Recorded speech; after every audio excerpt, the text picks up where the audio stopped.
ఆయన మంత్రి చేయలే, ఈయన మా నాయన నాకేమో ఇట్లా ఉచితంగా కుర్చీలు ఇచ్చి చదువు రాకపోయినా తీసుకొచ్చి మంత్రులను చేయలే.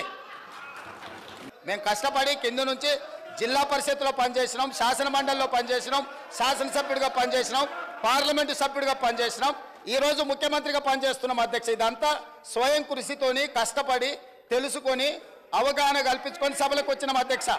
అయ్య పేరు తాత పేరు చెప్పుకొని ఇందులోకి రాలేను. కాబట్టి దయచేసి వివాదాల వైపు చర్చ వద్దు. నేను కూడా అనొచ్చు అధ్యక్ష, పేమెంట్ కోటాలో ముఖ్యమంత్రి పదవి కొట్టేసిన నేను కూడా అనొచ్చు. మాట్లాడడం మేము కూడా మాట్లాడతాం. అయ్యల పేర్లు చెప్పి పదవులు అంటే రాహుల్ గాంధీని అంటుండా, రాజీవ్ గాంధీని అంటుండా నాకు తెలియదు అధ్యక్ష. ఎవరిని అంటుండ అధ్యక్ష? ఆయన ఎవరి గురించి మాట్లాడుతున్నాడు?